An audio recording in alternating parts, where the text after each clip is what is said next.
You ask Tiger to solve. This deals with linear equations with one unknown.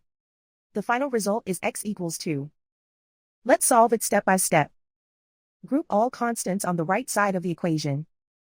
Subtract 2 from both sides. Group like terms. Simplify the arithmetic.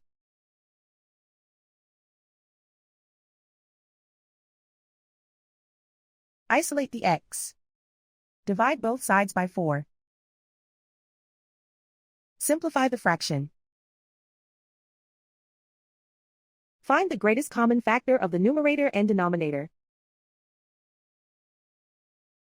Factor out and cancel the greatest common factor.